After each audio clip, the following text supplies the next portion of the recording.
तो कैसे हैं आप लोग? उम्मीद करते हैं अच्छे होंगे आप लोग। और दोस्तों, ठंड का मौसम जो है थोड़ा बढ़ता जा रहा है, तो अब मौसम चूंकि विषम हो रहा है तो थोड़ा आप लोग बच के रहेंगे और पढ़ाई करते रहेंगे। उम्मीद करते हैं कि आप लोगों की पढ़ाई जो है अच्छी तरह से हो रही होगी और आप लोग पूरा मेहनत कर रहे होंगे। अच्छा दोस्तों, हम लोग जो है पिछले वाले वीडियो में जो है बौद्ध धर्म के विषय में चर्चा कर रहे थे। आज भी हम लोग जो है बौद्ध धर्म पे ही चर्चा करेंगे। कल के वीडियो में हमने जो है बौद्ध धर्म के जो संस्थापक यानी गौतम बुद्ध के जीवन से जुड़ी हुई कुछ महत्वपूर्ण घटनाएं जो काफी सारी प्रतियोगी परीक्षाओं में पूछी जाती हैं, तो उनके विषय में हम लोगों ने चर्चा किया था। आज के वीडियो में हम लोग जो है जो हमारा बौद्ध धर्म है उसके सिद्धांतों और जो बौद्ध धर्म के संगीतियां हैं, इन सब के विषय में चर्चा करेंगे, ताकि हमारा अगर बौद्ध धर्म से कोई भी प्रश्न बने तो निश्चित रूप से आप लोगों का वो प्रश्न न छूटे। तो चलो शुरू करते हैं। आज का हमारा विषय है बौद्ध धर्म ही। तो बौद्ध धर्म में जो है हमने देखा, पिछले वाले वीडियो में पढ़ा था कि गौतम बुद्ध ने जो है अपने 5 सन्यासियों के साथ जो है बौद्ध संघ की स्थापना की थी। अच्छा, तो बौद्ध संघ की जो स्थापना हुई तो इस संघ में उस समय जो है महिलाओं का जो प्रवेश था वो वर्जित था। उनके प्रिय शिष्य आनंद के कहने पर, ये ध्यान देंगे, ये प्रश्न बन चुका है। प्रिय शिष्य आनंद के अनुरोध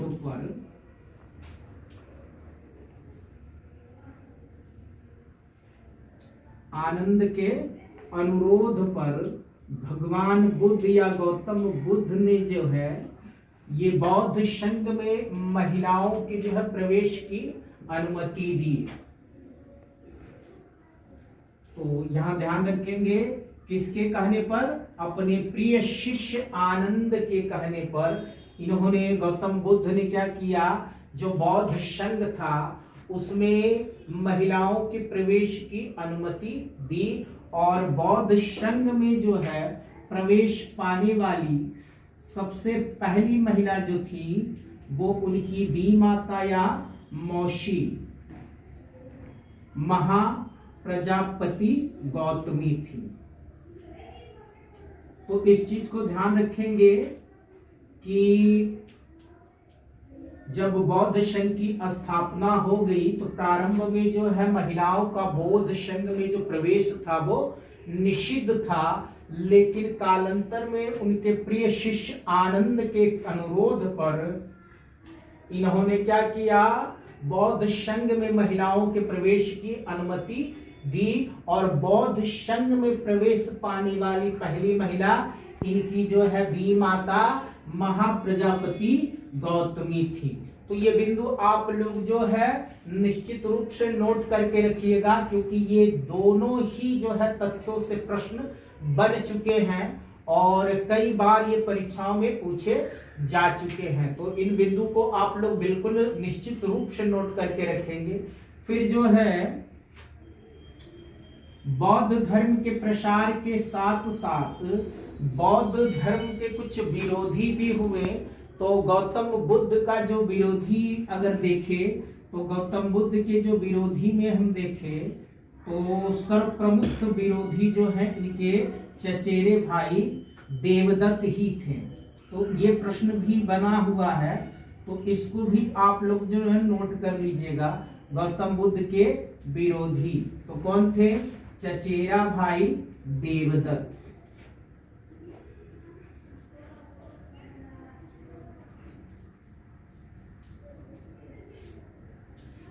तो ध्यान देंगे कि गौतम जो बुद्ध थे उनका जो है सबसे घोर विरोधी उनके चचेरे भाई देवदत्त ही थे। ये जो है गौतम बुद्ध के जीवन काल में ही ये जो बौद्ध संघ था इसका प्रमुख बनने की चेष्टा की। तो ये सबसे बड़े इनके विरोधी थे। अच्छा, अगले तथ्य में हम लोग जो है देखेंगे कि लगभग 483 ईस्वी पूर्व में गौतम बुद्ध को जो है हिरण्यवती, ध्यान देंगे, हिरण्यवती नदी के तट पर स्थित कुशीनारा, उस समय में जो वर्तमान समय में हमारा कुशीनगर है वो उस समय कुशीनारा के नाम से जाना जाता था। और ये कहां पर स्थित था? हिरण्यवती नदी के तट पर स्थित था। उस समय इसका नाम क्या था? कुशीनारा। और वर्तमान समय में हम लोग क्या कहते हैं इसको? कुशीनगर। तो 483 ईस्वी पूरे हिरण्यवती नदी के तट पर स्थित कुशीनगर में जो है गौतम बुद्ध को क्या हुआ? महापरिनिर्वाण प्राप्त हुआ।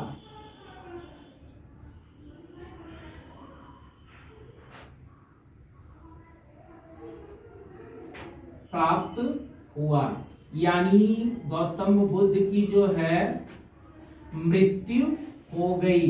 और इस घटना को जो है किस नाम से जाना जाता है? महापरिनिर्वाण। सॉरी दोस्तों, यहाँ पर थोड़ा सा ये मिस्टेक हो गया है, ये महापरिनिर्वाण शब्द है तो हमने गलती से महानिर्वाण लिख दिया था। तो इसको हम लोग क्या पढ़ेंगे? महापरिनिर्वाण।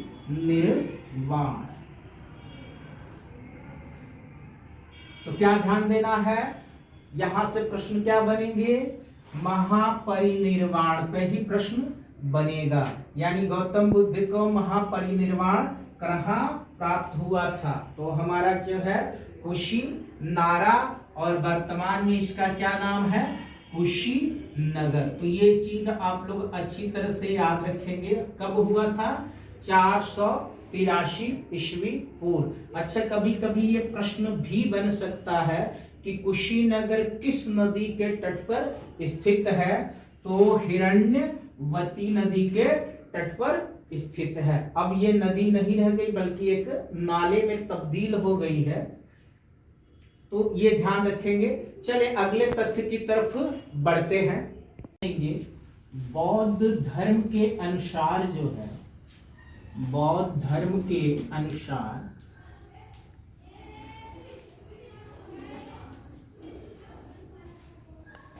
जीवन का जो मूल उद्देश्य है वो है निर्वाण की प्राप्ति।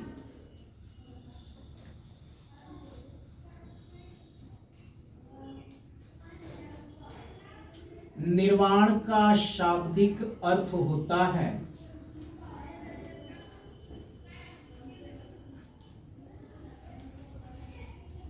दीपक का बुझ जाना।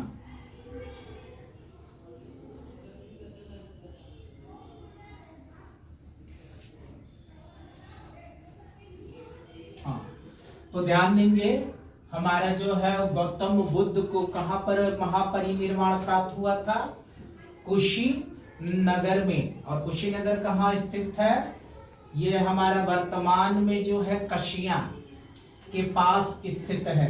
अच्छा, तो हम लोगों को वहां पर एक वर्ड आया था निर्वाण। निर्वाण क्या है? बौद्ध धर्म के अनुसार जो है सर्वाधिक जो महत्वपूर्ण चीज है वो है निर्वाण की प्राप्ति।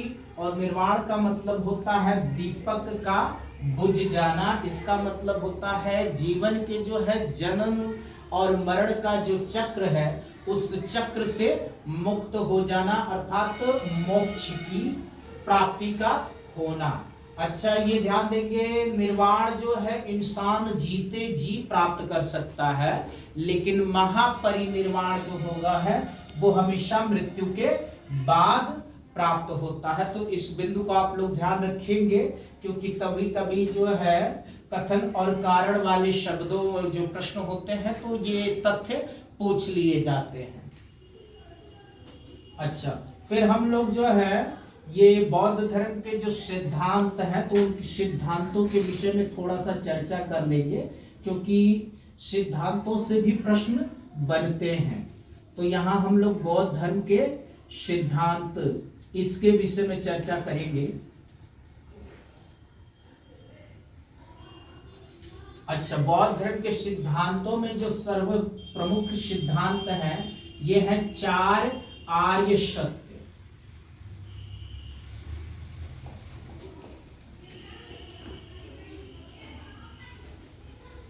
अच्छा, इस 4 आर्य सत्य में जो सबसे पहला हमारा है वो है दुख।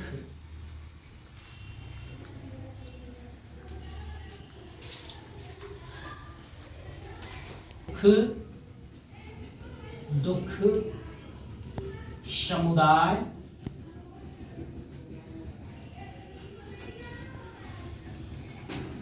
दुख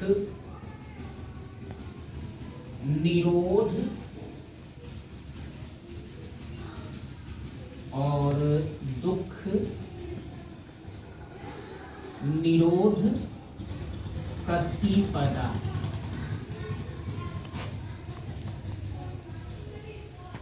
तो ये बौद्ध धर्म के अनुसार क्या है, 4 आर्य सत्य हैं।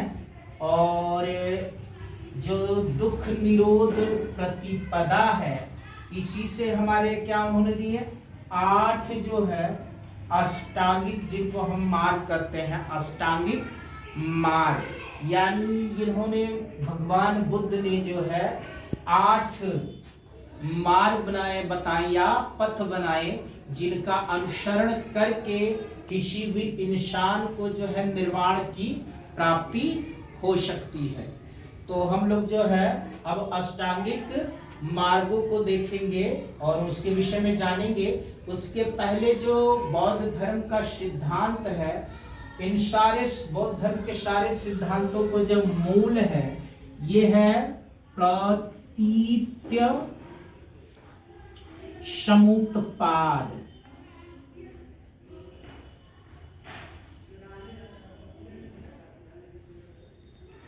तो ये बौद्ध धर्म के सारे सिद्धांतों का मूल है प्रतीत्य समुत्पाद। ठीक है, तो हम लोग अगले तथ्य की तरफ बढ़ते हैं।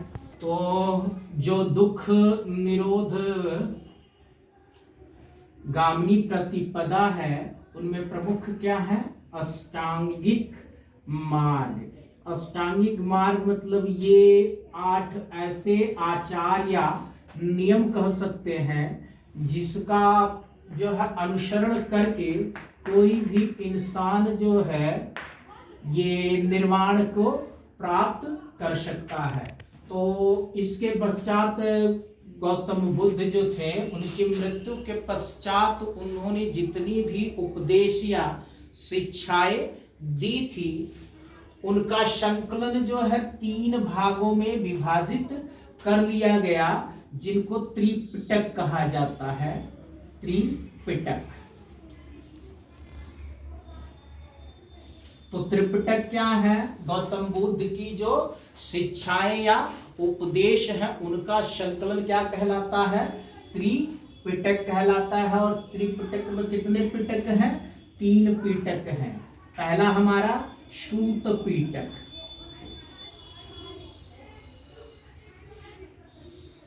दूसरे को जो है विनय पिटक कहा जाता है, और तीसरा जो है अधिधम्म पिटक है।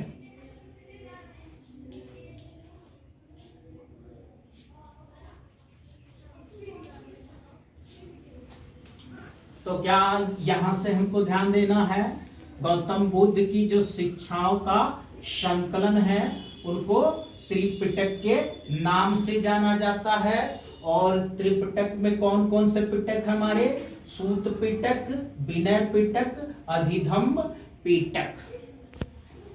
तो हम लोग त्रिपिटकों की बात कर रहे थे, तो त्रिपिटक में सबसे पहला जो है सूत पिटक है।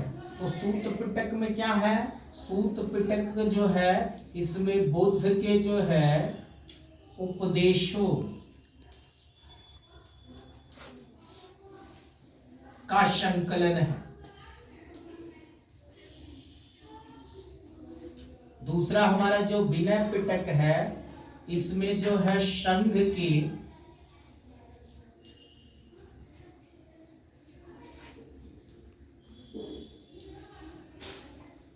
आचार विचार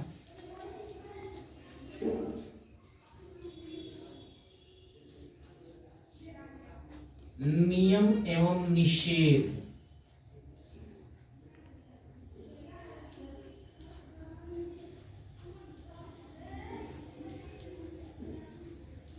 का वर्णन है। और जो अधिगम पिटक है, तो इसमें बुद्ध के जो है दार्शनिक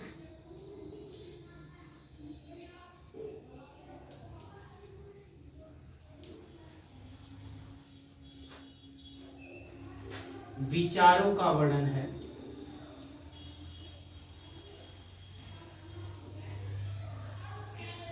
तो हमारे जो है बौद्ध धर्म में जो भगवान बुद्ध की मृत्यु के बाद ये त्रिपिटक जो है जिनका संकलन किया गया, तो इसमें कितने पिटक हैं? 3 पिटक हैं, इसीलिए इनको त्रिपिटक किया कहा जाता है। पहला है सूत पिटक। तो सूत पिटक में क्या है? भगवान बुद्ध के जो उपदेश हैं उन उपदेशों का संकलन किया है। फिर दूसरा हमारा विनय पिटक। तो विनय पिटक में क्या है? तो जो बौद्ध संघ बना है उस संघ में किस तरह के आचार विचार और उससे संबंधित जो नियम है उन नियमों का वर्णन है। तीसरा जो पिटक है अधिधम्म पिटक। तो अधिधम्म पिटक में बुद्ध के जो दार्शनिक मत हैं उन मतों का वर्णन किया गया है। अच्छा, इसके साथ साथ ही यहाँ ये भी नोट कर लेंगे कि तीनों पिटकों में जो सूत पिटक है वो सबसे बड़ा है, विनय पिटक जो है वो सबसे छोटा है और अधिधम्म पिटक जो है वो मध्यम आकार का है। अच्छा, ठीक है। फिर बौद्ध धर्म में जो है अष्टांगिक मार्ग के साथ साथ बौद्ध धर्म के 3 रत्न हैं जिनको त्रिरत्न कहा जाता है। और इस त्रिरत्न में जो हमारे जो 3 चीजों जिनका वर्णन किया गया है, तो वो है पहला बौद्ध, फिर संघ और धम्म। तो ध्यान देंगे बौद्ध धर्म के 3 रत्न कौन कौन से हैं? पहला हमारा बुद्ध है, दूसरा संघ और तीसरा धम्म है। अच्छा, संघ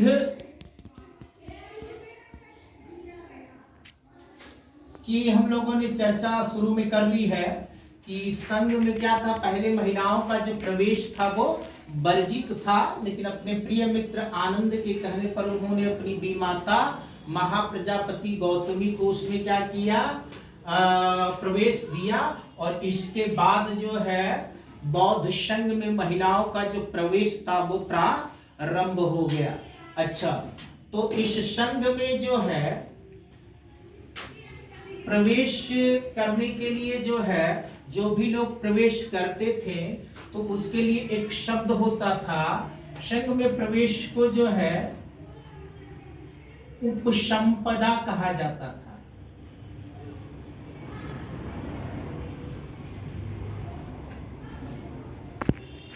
गृहस्थ जीवन के त्याग को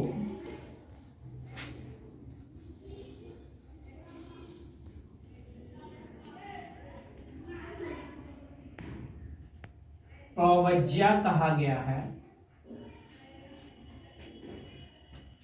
और वो लोग जो लोग प्रवज्या लेते थे या प्रवज्या ग्रहण करते थे तो उनकी संज्ञा श्राम ऋण होती थी। तो क्या ध्यान देना है यहाँ पर? संघ में प्रवेश करने की प्रक्रिया को उपसंपदा कहा जाता था। ऐसे लोग जो गृहस्थ जीवन का त्याग करके संघ में प्रवेश करते थे तो उसको क्या कहा गया? प्रवज्या कहा गया है। और जिन लोगों को प्रवज्या मिल जाता था उनको श्राम रीर कहा जाता था। भगवान बुद्ध की मृत्यु के बाद जो है उनके जो है शिक्षाओं, नियमों, आचारों, विचारों पर जो है बहस करने के लिए 4 बौद्ध सभाओं का आयोजन किया गया, जिन्हें बौद्ध संगीतियां कहा जाता है। तो ध्यान देंगे, बौद्ध संगीतियों से जो है प्रश्न बनता है। तो यहाँ पर हम कुछ जो 4 बौद्ध संगीतियां हुई उन संगीतियों को जो है लिख दे रहे हैं। इनको जो है प्रथम, द्वितीय, तृतीय, चतुर्थ बौद्ध संगीति के नाम से जाना जाता है। प्रथम बौद्ध संगीति जो है ये भगवान बुद्ध के मृत्यु के तुरंत बाद यानी 483 ईस्वी पूर्व में हुई थी। द्वितीय वाली जो है उनकी मृत्यु के 100 सालों बाद यानी 383 ईस्वी पूर्व में। तीसरी जो है बौद्ध संगीति ये लगभग 250 ईस्वी पूर्व के। और जो चौथी बौद्ध संगीति है ये 98 ईस्वी पूर्व, कहीं कहीं इसका जो है 102 भी दे देता है। ठीक है, तो ध्यान रखेंगे। सबसे पहली जो बौद्ध संगीति कब हुई थी वो भगवान गौतम बुद्ध की मृत्यु के तुरंत बाद यानी 483 ईस्वी पूर्व में हुई थी। द्वितीय जो थी वो 383 ईस्वी पूर्व में। तृतीय बौद्ध संगीति 250 ईस्वी पूर्व में। और चतुर्थ बौद्ध संगीति जो है वो 98 ईस्वी में हुई थी। अच्छा, ये मिलान वाले में इस तरह के प्रश्न आ जाते हैं, तो ये तिथियों को ध्यान रखेंगे।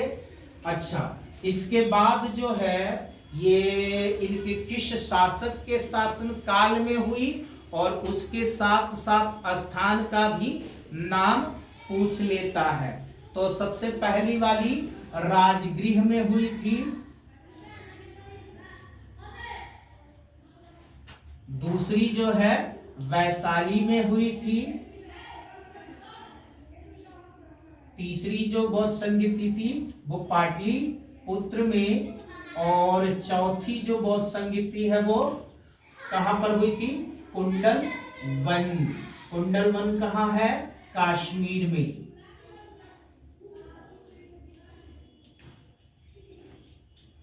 तो क्या ध्यान देना है? प्रथम जो बौद्ध संगीति है वो कहां हुई है? राजगृह में। द्वितीय बौद्ध संगीति वैशाली में। तृतीय बौद्ध संगीति पाटलिपुत्र में। और चतुर्थ बौद्ध संगीति कश्मीर के कुंडल वन में। अच्छा, इसके साथ साथ जो है इन संगीतियों की अध्यक्षता किसने की और किस शासक के शासन काल में हुई? तो यहां से हम लोग देख लेंगे। अजात शत्रु पहली बौद्ध संगीति जो है वो अजात शत्रु के शासन काल में हुई। दूसरी जो बौद्ध संगीति है वो काला शोक के शासन काल में हुई। तीसरी जो बौद्ध संगीति है अशोक महान के शासन काल में हुई। और चतुर्थ जो है वो कनिष्क के शासन काल में हुई। तो यहां से क्या कर लेना है? स्थान लिख लेना है। यहां शासक लिख लेंगे। यहां क्या लिख लेना है? वर्ष, समय, और यहां संगीति लिख लेना है।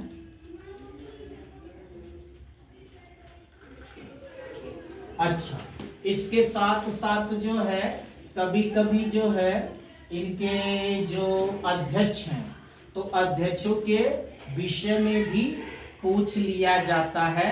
तो सबसे पहले जो संगीति थी उसके अध्यक्ष महाकश्यप थे। दूसरी संगीति के अध्यक्ष जो थे शाब कामीर थे। तीसरी वाली के जो है नोगालपुत शुक्त नाम था उनका और तिश। और चतुर्थ वाली के वशु मित्र। तो दोस्तों